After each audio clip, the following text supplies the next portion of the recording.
Good morning everyone, I'm Kathy. The topic of my lecture recital is Luminous Beauty of Sound, a study of the Nocturnes by Field, Chopin and Fauré. We often relate Nocturnes to Chopin's and Fauré's works. This genre is invented by John Field.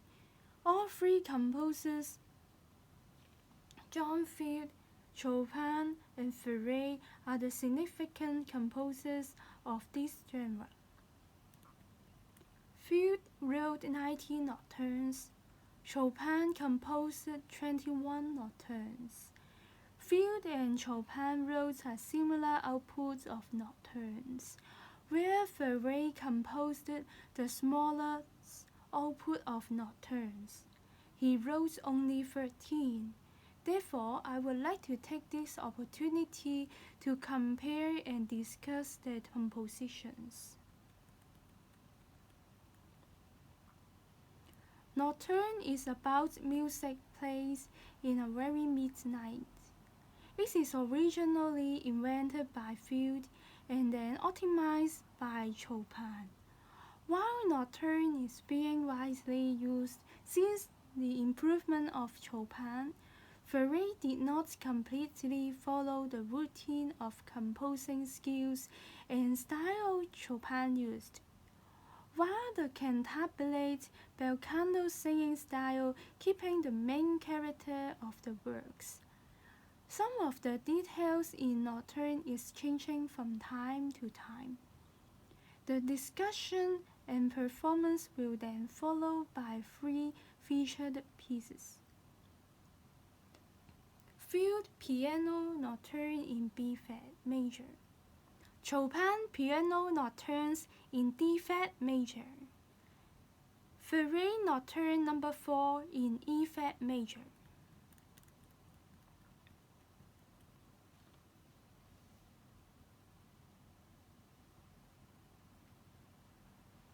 In addition, nocturnes are like a night piece, just like a shining pearl glowing in the night. It is reflective, just like an inner self communicates with soul and heart. In my opinion, it is usually less distraction from external environment at night.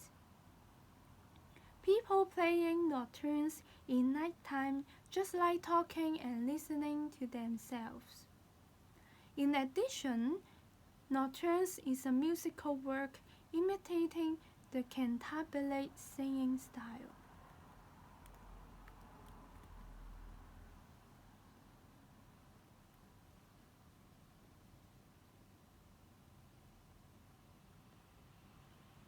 Here are some general characteristics of the nocturnes.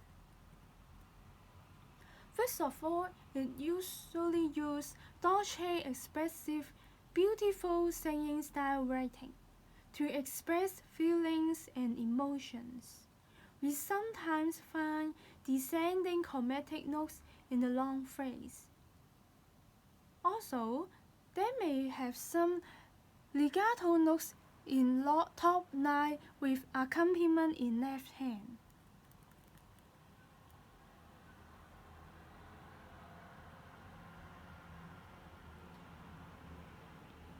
Here is some background information about John Field. He is an Irish composer and a student of Clementi. His famous works include Piano Concerto in E flat major, No. 1 and No. 3, and Nocturnes in B flat major.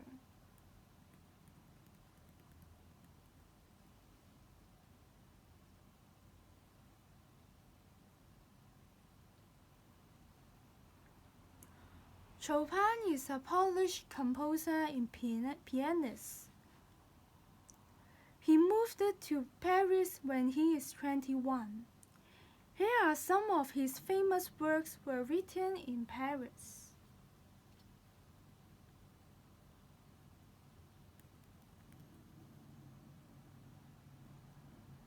Chopin Nocturnes, Opus 27 in D flat major, number 2, which I will perform today, comes from a Dulce Nocturne, Opus 27.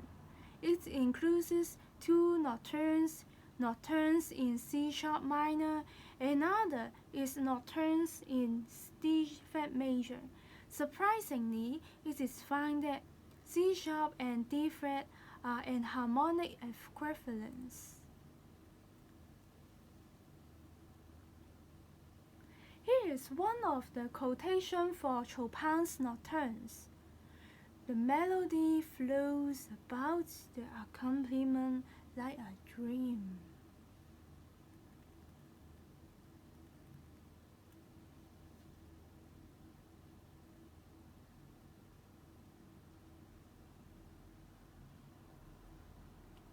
I would like to describe some background of Fauré.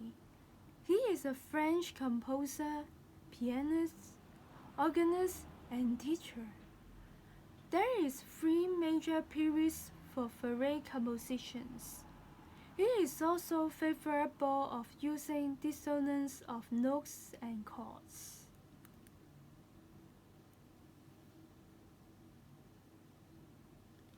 In the following, here is a comparison of the 3 nocturnes.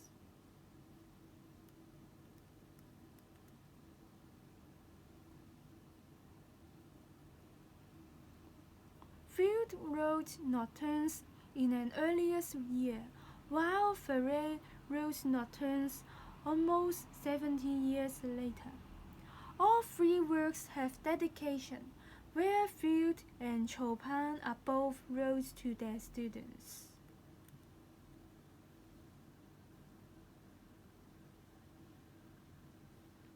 With the table on the slide, all 3 pieces have different musical forms. However, they all have a music theme located at the beginning. Piece B and C have a long coda, while piece A have a short coda.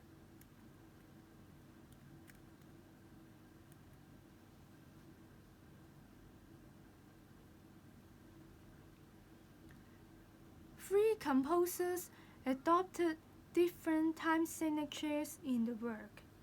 Field and Chopin used the compound meter in piece A and B. However, Fauré used the simple meter in piece C.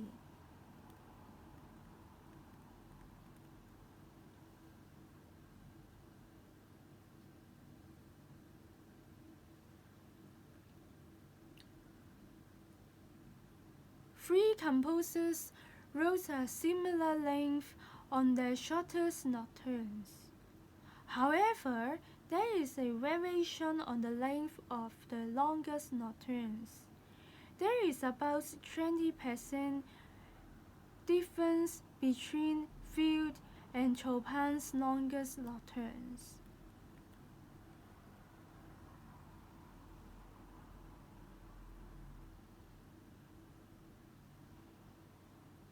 There are some similarities and differences in the tempo change of 3 pieces.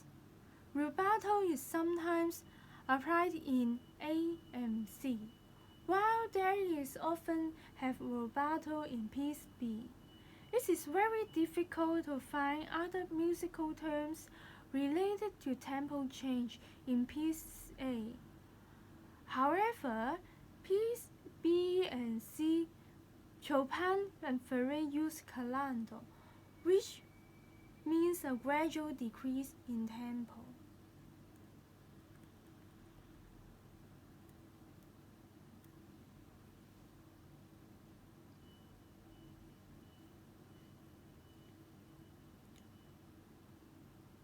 There is an example of Chopin using an anticipation of a change of chord. An anticipation is characterized by a non-chord tone that will occur immediately before a change of harmony. The anticipation will then followed by the same note. This will be a chord tone of new harmony.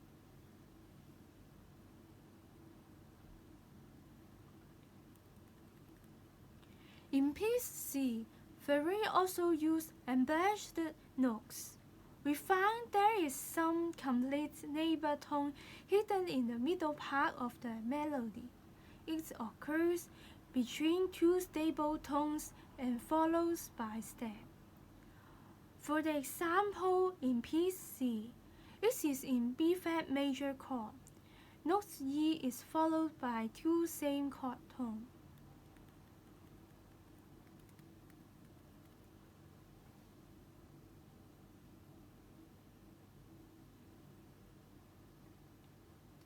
At this time, I would like to talk about how Fauré treats the melody. In piece C, Fauré uses the first two notes of the theme, E flat and B flat, also serve as the motivic material in the transition. We may call it as motive X.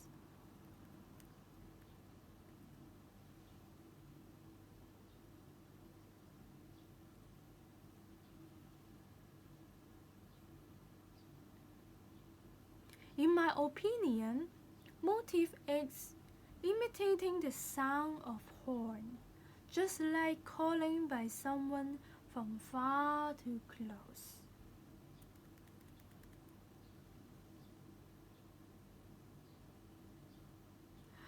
Apart from the transition, Fauré and Chopin also have different treatment of melody.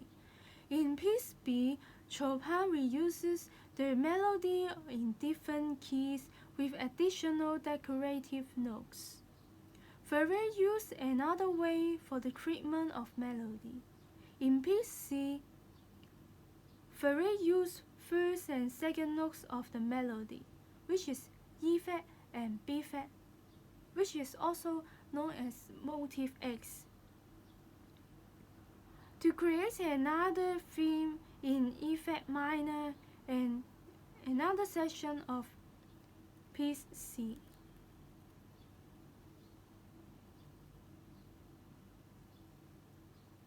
I will talk about the use of accompaniment in three pieces. Most of the accompaniment is located at left hand. However, piece C has some accompaniment located on the right hand. Besides, Field and Chopin use a similar type of accompaniment. Field use arpeggiated notes. Chopin used arpeggiated notes with bass. Fauré used a lot of different types of accompaniment in piece C. He uses broken chords and chordal accompaniment instead.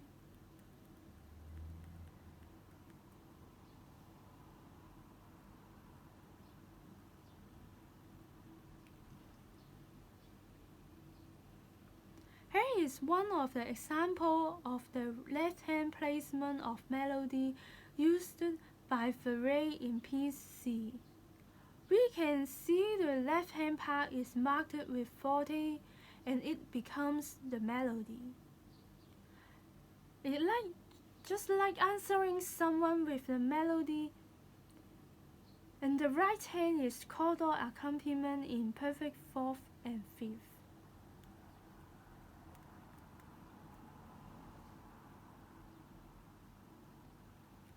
Another example of left-hand placement of melody used by Fauré in piece C. We can see left-hand part is marked with forte and accented with every note in left hand, and it becomes the melody. The tone is much more stronger when answering someone this time, even with the same chordal accompaniment in right hand.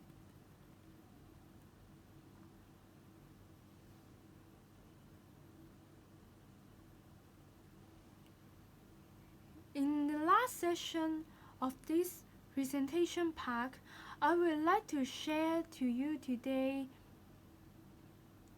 for this session. In my opinion, I like this ending section of piece B very much. Chopin used the unbalanced rhythm 7/6 to create a dreamlike scene, just like a beautiful sunset happening slowly.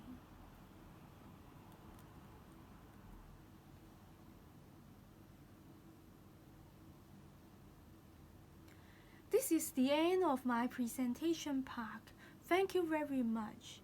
The performance will then follow by 3 featured pieces: Fugue Piano Nocturnes in B flat, Chopin Piano Nocturnes in D flat, and Fauré Nocturne No. 4 in E flat.